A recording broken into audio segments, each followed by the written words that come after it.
Gue baru aja selesai rekaman, Rekaman tentang apa? kajian kebijakan ketenagakerjaan. Hmm. Fokusnya sih ke struktur upah dan posisi kerja perempuan. Terus responnya mereka kayak gimana? Mereka sih bilangnya, datanya udah kuat, grafiknya jelas, argumennya juga udah rapi.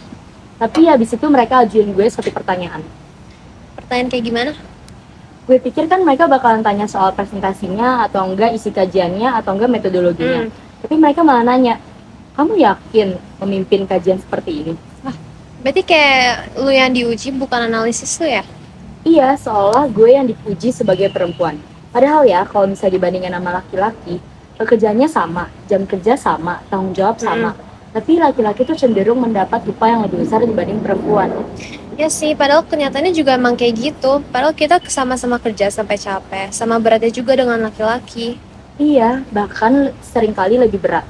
Tanggung jawabnya sama, jam kerjanya sama, tapi pengakuannya beda.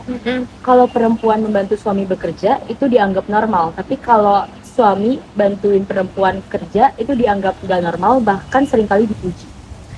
Ya, dan bahkan dalam hal gaji pun kayak kita masih merasakan diskriminasi loh sebagai perempuan. Bener. Pengalaman ini berkaitan dengan fenomena global yang dikenal sebagai gender pay gap. Loh, bukannya itu hal yang sederhana ya? Dari dulu kan stereotipnya kayak gitu.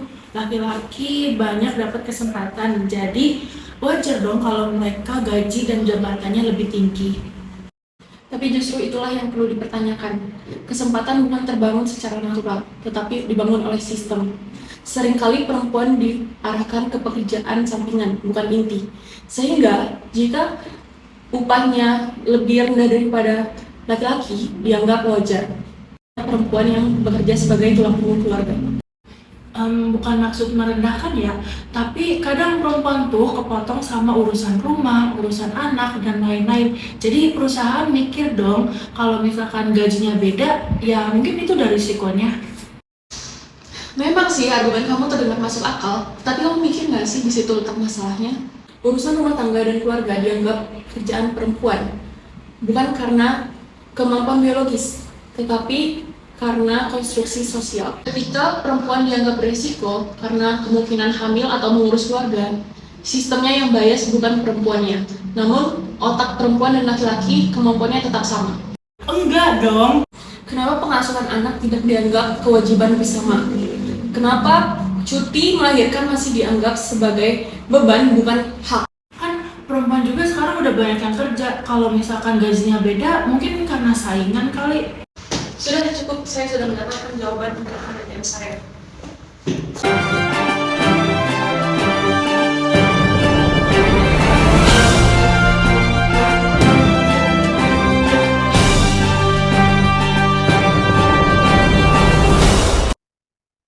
Data global memang menunjukkan bahwa gender pay gap terjadi di hampir semua negara. Bahkan, ketika tingkat pendidikan dan pengalaman setara, perempuan tetap dibayar lebih rendah. Karena terjadi lintas negara dan lintas sistem ekonomi, gender pay gap tidak lagi bersifat lokal. Dalam era globalisasi, pasar kerja menjadi terbuka secara global. Namun perempuan masih terkonsentrasi di sektor dengan upah rendah, kerja kontrak, dan sektor informal. Globalisasi membuka peluang, tapi juga menciptakan persaingan global yang menekan upah. Jadi ketimpangan ini bukan cuma soal budaya lokal. Iya, ini berkaitan dengan ekonomi global, perusahaan multinasional, dan kebijakan internasional. Berarti ini udah masuk ke ranah internasional ya? Iya, jadi tidak ada salahnya kamu menyuarakan hal tersebut dalam program televisi kamu. Bukan kamu yang salah, dan abaikan saja apa kata atasanmu. Kalau sistemnya seperti ini, wajar ya kalau kita sebagai perempuan mulai bersuara. Benar, ketimpangan seperti gender pay gap menjadi salah satu berkembangnya feminisme. Feminisme hadir untuk mengkritik sistem global yang tidak netral gender. Dalam hubungan internasional, feminisme menjadi perspektif yang mempertanyakan siapa yang diuntungkan dan siapa yang dirugikan oleh sistem global. Mereka berkata, gender pay gap hanyalah mitos. Mereka berkata, perbedaan upah hanyalah soal pilihan pribadi, jam kerja, dan sektor pekerjaan. Namun, data menunjukkan hal yang berbeda. Menurut laporan OECD, perempuan yang bekerja penuh waktu di negara-negara OECD masih menerima upah sekitar 11% lebih rendah dibandingkan laki-laki. Artinya, perempuan rata-rata hanya memperoleh sekitar 89 sen untuk setiap $1 atau euro yang diterima oleh laki-laki. Meskipun tingkat pendidikan dan partisipasi kerja perempuan terus meningkat, salah satu faktor penting di balik ketimpangan ini adalah motherhood penalty. Di berbagai studi OECD menunjukkan bahwa setelah memiliki anak, pendapatan perempuan itu cenderung menurun, sementara laki-laki tidak mengalami penurunan yang serupa, malah mendapatkan sebuah privilege. Pola ini ditemukan di banyak negara seperti Inggris, Amerika Serikat, Jepang, dan juga Korea Selatan. Data dari International Labour Organization juga memperkuat temuan tersebut. Secara global, perempuan itu lebih banyak terkonsentrasi di pekerjaan dengan upah rendah, kerja kontrak, dan sektor informal yang secara struktural memperlebar gender pay gap.